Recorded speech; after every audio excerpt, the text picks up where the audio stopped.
Président de la République Félix Antoine Tshisekedi Tshilombo a participé à une prière et un banquet organisé le dimanche 16 juin 2024 dans le palais du peuple. Dans l'occasion, il y a célébration, il y a fête musulmane, il y a Haïd El Kébir, autrement appelé Tabaski. Invité de marque dans l'événement Oyo majeur, il y a Islam, Oyo Zali ko rappelé obéissance, il y a Abraham, na demande, il y a Nzambe, il y a ko sacrifier moi na ye unique na kombo, il y a Isaac. Chef de l'État a senga ki bongo na ba musulman ya République démocratique du Congo RDC na unité pe a yebisa ki bango ba tika ba conflit surtout oyo ezali ko régner na kati ya communauté musulmane alobaki na bango boye bande ko na ngai bozali partie intégrante ya communauté nationale oyo ngai na zali ko gérer na zali prêt ya ko yamba bino. Cependant il faut botika ba division pe ba conflit oyo ezali ko régner kati na bino po ete ezali nuisible na épanouissement na bino ndenge a déclaré ki président Félix Tshisekedi Tshilombo. Ba personnalité ebele ba participa ki na rencontre oyo conviviale parmi bango ezalaki bongo président de l'Assemblée nationale Vital Kamerhe, ministre d'État en charge et environnement F Bazaïba pe misusu.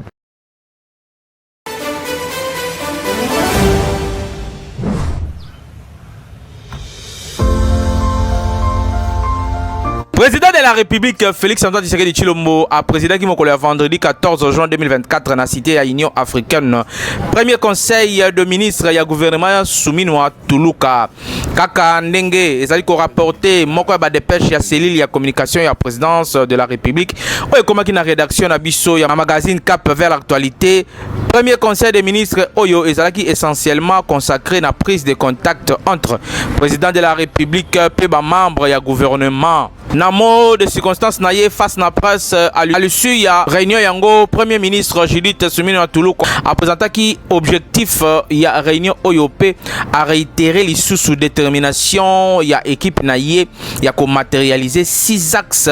prioritaires ya second mandat ya chef de l'État. Yango ezalaki occasion pour na biso ko renouveler ba remerciement na biso na chef de l'État pour la confiance octroyée na biso na ko nommer pe bongo ko présenter équipe gouvernementale oyo na excellence président de la République Félix Antoine Tshisekedi Tshilombo. Les sous au cours ya réunion yango to zwaki première prise de contact entre biso na chef de l'État pe sengeli ko ba été chef de l'État président de la République les sous a pesaki na biso certain nombre ya ba instructions oyo sengeli to sala pona mosala na biso les sous a rappelé ki na ensemble ya ba membre ya gouvernement particulièrement na ba nouveau nommé manière ndengeni ni gouvernance oyo esengeli esalema tozali bongo na service ya mboka pe esengeli tosala musala malamu pe na minute oyo déjà musala ebandi ndenge alobaki première ministre madame Judith Suminwa. Première ministre congolaise les sous a souligné qu'après investiture na ye gouvernement oyo emitiami directement pe rapidement na musala pour na répondre na batante ya population congolaise. Et c'est vrai que noter que na début à conseil des ministres oyo ba membre ya gouvernement ba pesaki quelques présents na président Félix Antoine Tshisekedi Tshilombo na occasion ya 61e anniversaire na ye oyo ezalaki célébré mon collège jeudi 13 juin 2024. Merci.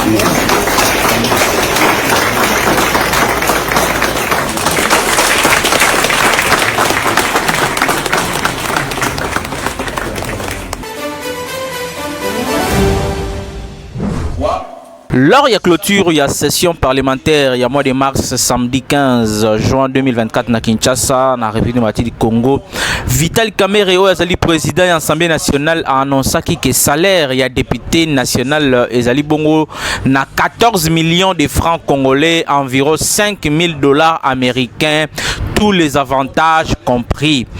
Affirmation oyo suscité bongo ba controverse ebele to pe ba contradiction makasi na ba réaction ya batu ndenge na ndenge esengeli koyeba ete réalité budgétaire ezali ko contredire maloba oyo ya Vital Kamerhe po selon loi des finances il y a 2024 en cours d'exécution. Enveloppe globale dédiée à rémunération annuelle il y a 500 députés nationaux et Zali Bongo na 140,4 milliards de francs congolais, soit environ 50 150 165 dollars nato ya 28 000 francs congolais pour na 1 dollar. Yango Zali Kotalisake, trésor public abimisaka chaque mois 4 179 180 dollars américains pour na salaire ya ba député. Yango Zali ko correspondre na rémunération moko individuelle ya 8 358 dollars américains. Par ailleurs, ezali important ya ko noter que ba dépense ya trésor public et salemaka selon taux budgétaire fixé actuellement na 2500 francs congolais pour na 1 dollar. Na ko appliquer taux oyo Assemblée nationale azali ko bimisa mbongo plus de 56 millions de dollars par an pour la rémunération il y a des députés nationaux, soit 4 680 682 dollars américains par mois. Yango ezali ko revenir que rémunération mensuelle ya député moko ezali bongo na 9361 dollars par député. Donc Vital Kamerhe akosaki ba congolais nyonso kaka ndenge baloba zalaka malin ki mui finaye et monani. Ba chiffre avancé na Vital Kamerhe ya 5000 dollars oyo ezali inférieur na montant réel prévu pour la loi finance peut calculer selon taux budgétaire. Et c'est que ba été incohérence oyo ezali ko soulever la question sur transparence et gestion. Il y a fonds publics oyo ezali alloué to oyo et pesami l'Assemblée nationale. De plus, société civile azali ko dénoncer existence. Il y a ligne de crédit moko dénommé fonds spécial d'intervention alloué dans certaines institutions oyo pe Assemblée nationale ezali na katipe azali ko bénéficier na yango. Pona année oyo ba fonds wana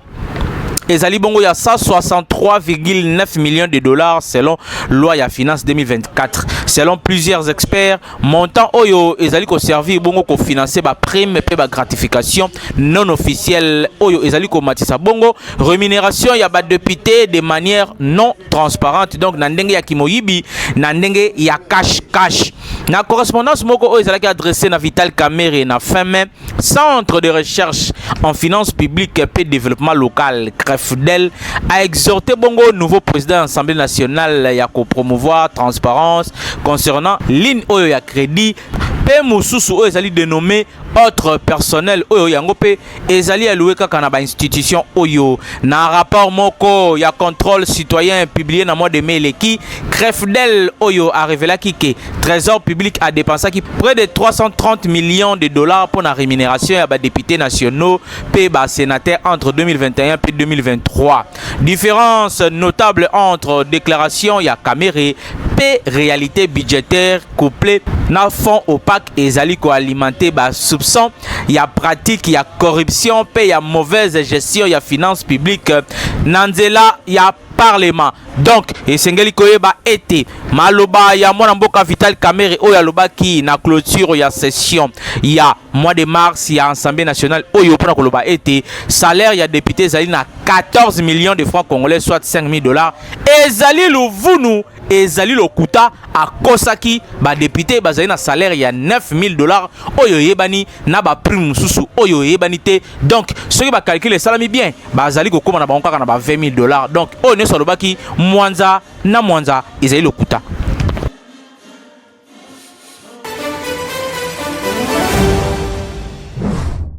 Polémique autour y a ba rémunération, y a ba députés nationaux, ils allaient qu'on s'intensifie makasi. Martin Fayulu, moko ba figure emblématique y a opposition a critiqué payé ba déclaration y a président y a Assemblée nationale Vital Kamerhe concernant ba émolument au salaire y a ba législateur. Fayulu a insisté moko le dimanche pendant qu'on le que montant wana y a 14 millions de francs congolais par mois oyo. Ils allaient évoqué na Vital Kamerhe loko la rémunération totale y a député moko ezali ko représenter te en réalité oyo ezali salaire de base sangisa na ba avantage mususu pe ba prime ya député. Selon Martin Fayulu,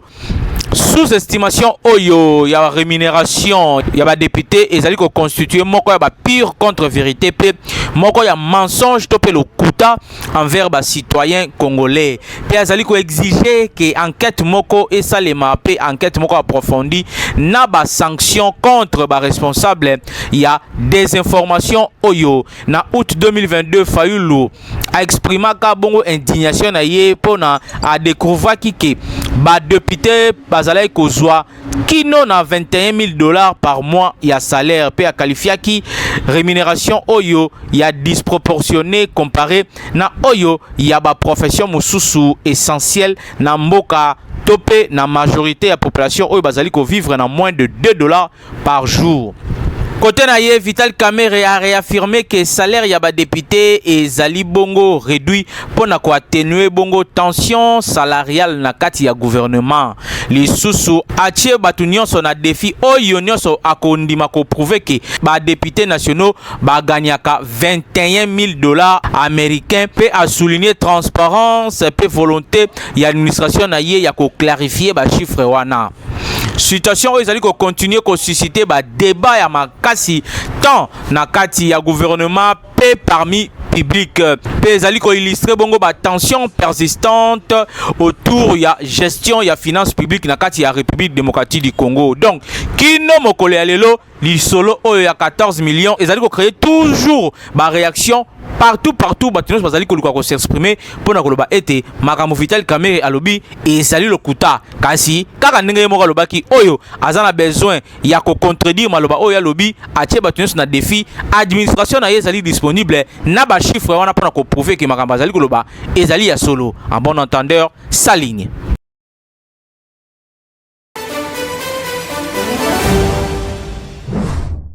Lors de la séance plénière, il y a mon collègue samedi 15 juin 2024, les députés nationaux ont adopté un projet de loi portant habilitation et gouvernement. Texte est autorisé bongo ko légiférer bongo sur certaines matières durant les vacances parlementaires et bandaki mokolo ya samedi wana kaka. Ezalaki présenté na ministre d'État chargé ya justice et garde des Sceaux Constant Mutamba ou azali ko agir na kombo ya première ministre Judith Suminwa. Habilitation oyo ezali ko permettre na gouvernement ya ko intervenir sur ba sujets importants tels que prorogation ya état de siège na ba province ya Ituri pe Nord Kivu, et lisusu bongo na validation ya accord ya convention ya prêt essentiel pour le développement ya mboka. En effet, parmi les accords soumis dans l'Assemblée nationale, ezali bongo ko se figurer bongo ya partenariat stratégique na ba institution telles que Banque africaine de développement BAD p Fonds africain de développement na montant moko ya $60 millions américains pe na second na yango oyo ezali bongo Fonds africain ya développement ya montant moko ya $30 millions américains à titre ya projet d'appui na gouvernance pe na développement ya compétences en soutien na programme ya transformation ya agriculture PAGDC PTA lisusu na ratification ya convention de prêt conclue le 18 novembre et l'équipe entre République démocratique du Congo pe Gemcorp Capital Management Limited. Ba décision oyo nyonso ekozwama na gouvernement na cadre fixé na habilitation ekozala bongo entériné na parlement na ouverture ya prochaine session parlementaire oyo ekobanda.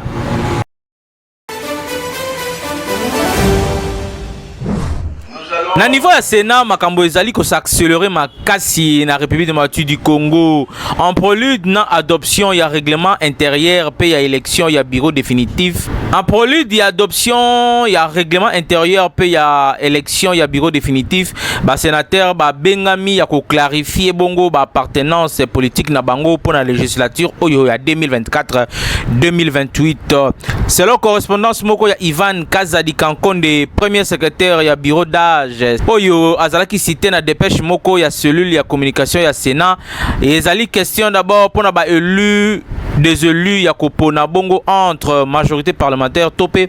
opposition. Bureau provisoire ya Sénat azali ko invité conformément na article 3 ya loi numéro 07/008 ya le 4 décembre 2007 portant statut ya opposition politique na kosala bongo déclaration na bino ya appartenance na majorité to na opposition politique Auprès, il y a premier secrétaire, il y a bureau provisoire, au plus tard, le mercredi 19 juin 2024. N'est pas président qui sénateur Ivan Kazadi Kankonde, rapporteur, il y a bureau provisoire, il y a chambre haute, il y a parlement. Article 3, il y a loi. Ils allaient constituer parti politique pe regroupement politique na assemblée délibérante et sengeli basa la déclaration et appartenance na majorité to na opposition politique auprès il y a bureau respectif il y a assemblée nationale il y a sénat il y a assemblée provinciale il y a conseil des villes municipales il y a secteur topé il y a chefferie. Pendant temps wana commission spéciale chargée il y a collaboré bongo règlement intérieur pour la législature 2024-2028 azali ko continuer musala na ye na se direction il y a président Christophe Lutundula p conformément na ba orientation reçue il y a plénière délai il y a 6 jours oyo qui confié dans l'assemblée plénière espérant ki bongo week-end oyo p bongo semaine oyo to koti plénière et sengeli a penché sur examen p adoption il y a rapport na ye bureau provisoire il y a chambre haute il y a parlement azali ko progresser lentement mais sûrement na réalisation il y a ba mission na ye fixé na article 104 il y a constitution élaboration il y a adoption il y a règlement intérieur ko azali ko constituer bongo deuxième mission na ye après validation il y a pouvoir il y a ba sénateur oyo azali ko considérer le la première mission il y a bureau d'âge oyo salema qui déjà na ouverture il y a session extraordinaire inaugurale. Après adoption, il y a règlement intérieur, il y a bureau provisoire. Bah ok, bon, la dernière étape, il y a mission à Bango, Oyo Izali, élection puis installation. Il y a bureau définitif.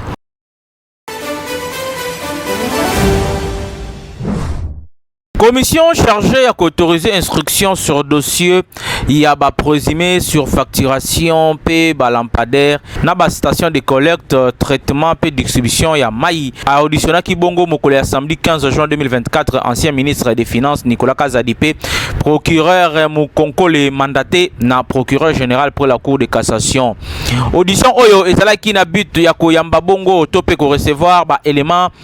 reproché na ministre des Finances pour na autoriser bongo cas échéant instruction na ye o esengeli et aboutir na koboya topé kolongola ye ba immunité parlementaire bongo autoriser bongo ba poursuite judiciaire soki ba élément oyo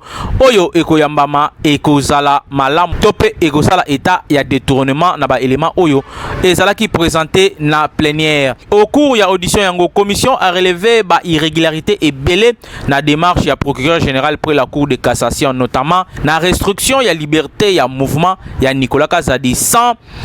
base légale p débit à instruction ya dossier na audition ya Nicolas Kazadi sans koyoka ba réponse na demande il y a le 27 avril et l'équipe Nabongo après avoir kofongola dossier à charge contre Nicolas Kazadi alors ministre des Finances p élu député national na circonscription ya Miabi François Roubota ministre il y a développement rural p Gimi Koulou ministre il y a développement rural na gouvernement Ilunkamba entre 2019 et 2020 procureur général il y a République pour la Cour de cassation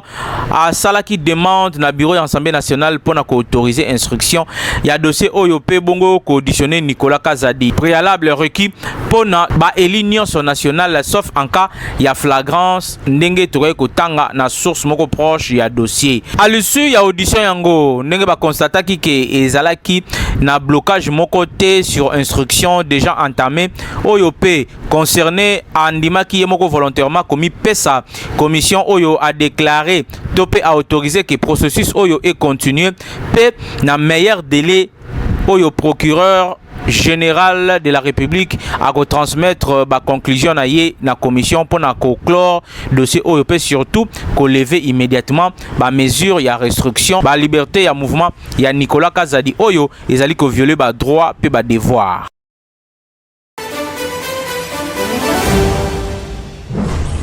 La correspondance Moko Oyo ezali à samedi 15 juin 2024 nouveau ministre ya justice pe garde de Sceaux Constant Mutamba a sengi bongo na procureur général pour la Cour de cassation a engagé ba poursuite contre ba auteur ya ba pratique déviante à caractère sexuel pe homosexuel. Mesure oyo ezali ko concerner ndenge a souligné ki ba groupe d'individus bien organisés pe oyo à travers ba réseaux sociaux topé en présentiel bazali ko sala apologie topé ko kumisa masolo oyo sexe en groupe oyo babengaka partout ya homosexualité ya deux fois c'est-à-dire basi na basi pe mibali na mibali pe ba forme na yango nyonso ya ba dérive sexuelle pe morale.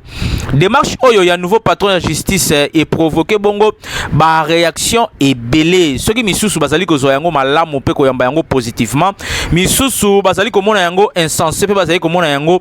tina moko te décision oyo ndeti ka ya président national ya association africaine de défense des droits de l'homme ASADO Jean-Claude Katende ye azali ko mituna sur quelle base ya ba disposition légale oyo azali ko formuler demande oyo alors que homosexualité ezali réprimé te na mboka na biso pe ezali crime te ezali abus ya pouvoir ndenge akomaki na compte Twitter na ye pona ye ministre esengeli d'abord abanda d'abord ko initier moko ya ba projet de loi oyo ekokende na sens ya ko réprimer homosexualité na République démocratique du Congo à la place ya kozwa ba décision kaka boye pona ye alobi ezali malamu te ezali acharnement to pe abus de pouvoir asuki wana te ministre ya justice ya République démocratique du Congo Constant Mutamba a ordonné pe lisusu na procureur général ya cour de cassation ya kozwa ba mesures judiciaires contre ba auteur ya nuisance sonore na directive moko datée le 15 juin 2024 ministre a exprimé préoccupation na ye face na ba nombreuses plaintes ya population concernant ba nuisance sonore générée na ba bar, ba terrasse, ba église lors ya ba cérémonie na bango festive pe funéraire. Depuis prise de pouvoir, depuis que Kota na pouvoir, nazali submergé na ba doléance relative na nuisance sonore. Il est donc nécessaire ya rappeler ba test applicable pe politique ya gouvernement na domaine oyo nenga déclaré qui Constant Mutamba. Décision oyo intervenir na contexte oyo ba droit ya ba citoyen congolais na tranquillité na bango ezali de plus en plus invoqué face na ba perturbation sonore na ba milieu urbain to be na ba cité. Ministre de la justice a dit que souligner importance il y a démarche oyo pona ko renforcer respect ya ba droit voisin pe ko assurer bien-être ya ba citoyen. Ba détails sur ba modalité d'application ya ba mesure etikali ya ko préciser mais initiative oyo ezali ko marquer moko ya étape moko significative na lutte contre pollution sonore na milieu urbain. Wana ezali ba décision oyo mwana mboka ministre ya justice pe garde des sceaux Constant Mutamba awuti kozwa. Donc yo muto ozali na terrasse oyo betaka miziki makasi mingi yebelaka déjà kala mingi te bakolandela yo pe okokangama bino pe batu ya ba église oyo ozali kana ba membre misatu ba bafle 12 makelele na quartier yebaka yo pe bakotia yo maboko o justifier makelele wana otielaka ngo banani po église et combien de temps na 20 membres te mais ba bafle leki ba membre na ebele kokamwa.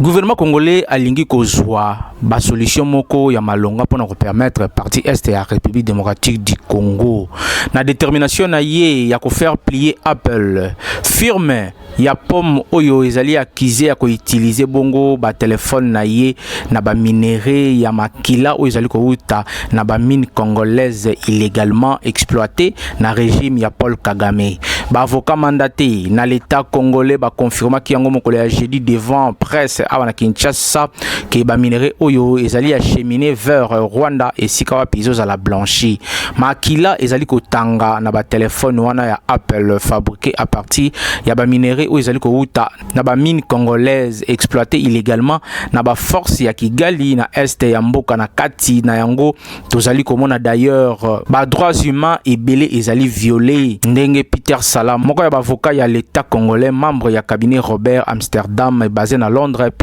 na Washington alobaki selon ye ba minerai oyo ezali nyonso ememamaka nyonso na nzela ya ba réseau mafieux vers Rwanda isika ezali blanchi après mise en demeure na yango partie congolaise ezali ko se préparer à kopesa estocade finale to pe kopesa avertissement final na Apple pe na ba multinationale nyonso bazali impliqué na exploitation illicite oyo ya minerai ya makila Mercredi, après entretien na bango na président Félix Tshisekedi, Peter Salas pe William Bourdon basangana ki auto ya ministre ya communication pe média Patrick Muyaya et sika basala ki point sur évolution ya dossier oyo ya Apple. Ba confirma ki ke mise en demeure et ezali déjà adressé na filiale oyo ou ezali basé na France pe babakisa ki ke courrier moko pe etindamaki na maison mère américaine ya groupe oyo monene ya technologie na Californie na ba États-Unis et sika wapi bazali ko commercialiser notamment iPhone pe ba ordinateur MacBook.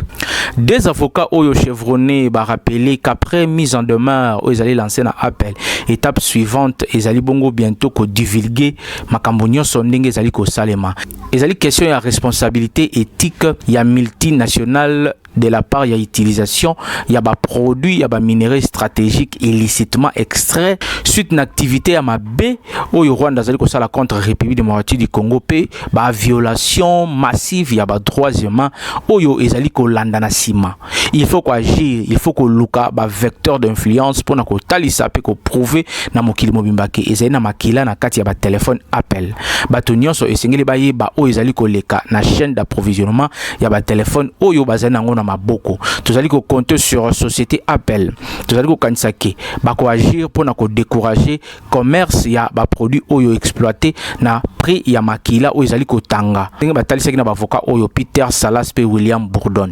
Lisusu ba soutenaki ke démarche na bango ezali ko rendre responsable ba union so bazali ko continuer ko salela nzela wana ya impunité. Tozali na devoir ya imagination juridique pour na ko faire triompher démarche ya ba autorité ya République démocratique du Congo pe ko cha barrière moko final na Apple pe na ba multinationale nyonso bazali impliqué na exploitation ya ba minerai ya makila oyo. Mise en demeure oyo ya Apple ezali ko expliquer selon ba avocat mandaté na Kinshasa gravité ya situation ya est ya République démocratique du Congo oyo ezali source ya makambo ya mabe ebele oyo ezali kokoma na population locale pe na l'état congolais. Responsabilité ya Apple ezali au-delà ya ba grand fabricant ya high-tech tango bazali ko utiliser ba minerai ya makila oyo pe bazali ko tikala depuis tango molai oyo lokola boîte noire nge ba rappelaki na ba avocat oyo William Bourdon pe Peter Salas. De manière tranchante, ministre ya communication et médias a rassuré opinion que ba entreprise nyonso oyo bazali ko s'approvisionner na Rwanda ba kozala touché to saisir déjà EAC contre Rwanda na niveau régional pe ba action mususu ezali ko bongama pe ekosalema sur ba front militaire, économique, diplomatique pe médiatique. Pour chaque crime commis contre ba Congolais, tozali ko collecter ba preuve nenga précisa ki Patrick Muyaya Katemboy. Au jour le jour, ba élément oyo ezali documenté pe eko démontrer terreur ya régime ya Paul Kagame. Moko ya ba organisation oyo ezali ki mise en place pona ko rassembler malamu ba preuve yango. Donc nyonso ezali ko tiama en œuvre pour que ba criminel nyonso bazala sévèrement châtié ndenga lobaki numéro 1 ya média congolais. Na culture ya cynisme pe ya sauvagerie, il faut agir avec courage. Pe président Tshisekedi akokene na yango kino na suka. Na occasion yango professeur Yvon Minganchan, coordonnateur ya Task Force Justice Internationale mise en place na chef de l'État pour accompagner le gouvernement sur l'action et l'initiative judiciaire menée sur le plan international, a expliqué que l'action oyo ezali engagée contre Paul Kagame comme individu, mais surtout comme chef de l'État pour les crimes contre l'humanité et les crimes de guerre oyo et salemi na ba troupe na ye na est ya République démocratique du Congo. Ba acte oyo à caractère génocidaire ezali ba crime imprescriptible ndenge a martela qui peut a évoquer qui possibilité ya ko poursuivre ba haut grade des Rwandais nyonso impliqués dans le massacre ya ba paisible congolais devant cour pénale internationale. Entre-temps, a annoncé que l'action mususu ezali en cours devant cour africaine des droits de l'homme pe na oyo ya Afrique australe. Mise en demeure ya Apple nanzela ya République démocratique du Congo ezali accompagné na liste moko ya ba questions relatives na ba minerai 3T utilisé na ba produit Apple. Ba option nyonso judiciaire ezali sikoyo na mesa ndenge ba bakisa. Donc kala mingi te dossier ya este oyo ekozala résolu po Apple oyo azali moko ya ba commanditaire oyo bazali ko financer ba troupe ya partie est ya République démocratique du Congo pona ko bimisa ba minerai ba kokata ba action na bango pe guerre ya este ekosila.